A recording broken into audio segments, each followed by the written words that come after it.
Hello, Worth McAlister here. I decided to do my policy brief on the agreement on international humane trapping methods. I haven't done a lot of fur bearer trapping in my personal life, but I have done extensive trapping both for research universities and for state wildlife agencies on both listed and non-listed fur bearers.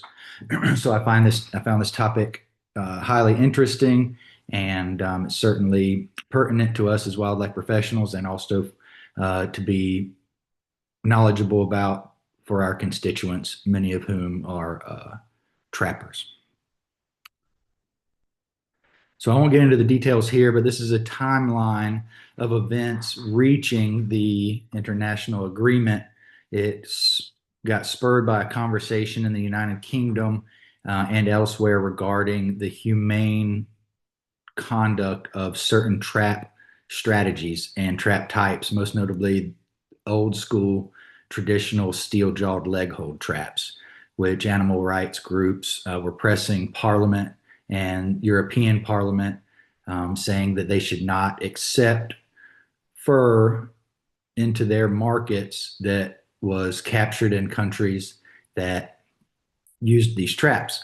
And so the ISO started developing international standards that would appease all parties in an agreement that states this was an acceptable threshold for humane trapping. The ISO reached an impasse. There was some legislation passed banning banning leg hold traps. The United States and Canada threatened to go to the World Trade Organization, and so they extended the development.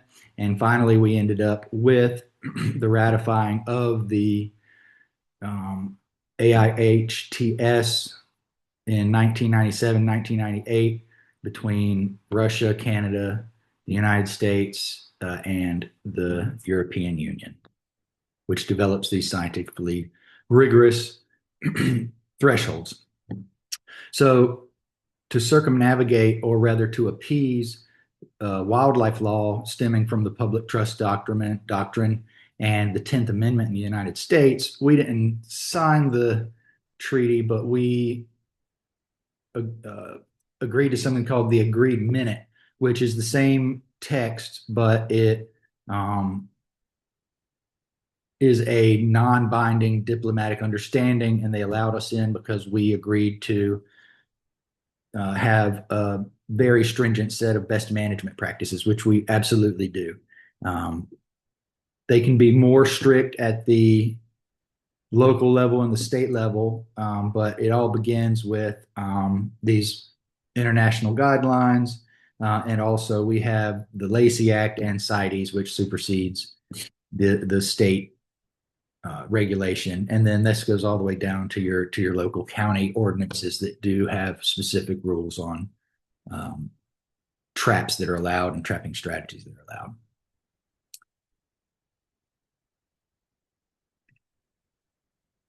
So the summary of the Agreement on International Humane Trapping Methods, it meets that requirement of the European Union regulation that did ban leg hold traps, but it now established international standards, so that appeases that regulation to have science-based standard for fur baler trapping and animal welfare.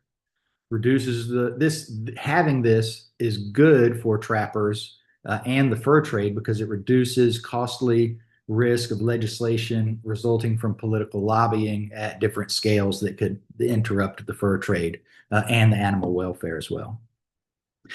These guidelines apply to all trapping applications, research, damage control, etc. And they do maintain the ability to be in these markets.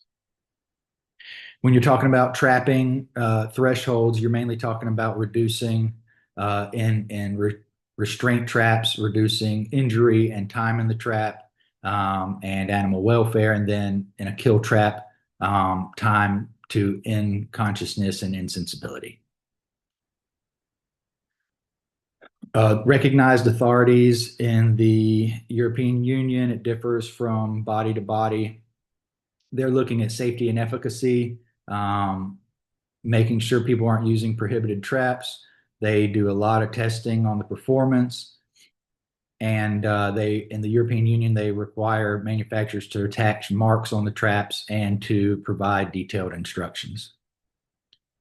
And then in the United States, we have the Association of Fish and Wildlife Agencies, and USDA APHIS is our overseeing bodies. And here's some links to some certified traps in other countries. Here is a list of the species that are currently covered. It is species specific and trap specific and has certain thresholds on each. If you read the actual document, which is below, if it's not listed, then it defaults back to the generic settings. This avoids this is some of the management implications. It instills that culture of fair trace, potentially increasing abundance and distribution, improved welfare, and avoids trade restrictions. There are some criticisms that I found a good paper on as far as the robustness of various guidelines and how they maintain those guidelines. Incomplete mammalian list. Again, these are guidelines and they're more strict at local levels, so I think it's a great thing to have. And I think it does a good job of what it intended to do once we got here in the late 90s. Here is the conclusion summary. Again, they're species specific BMPs, transparent, rigorous standards to avoid lobbying, etc. Thank you so much.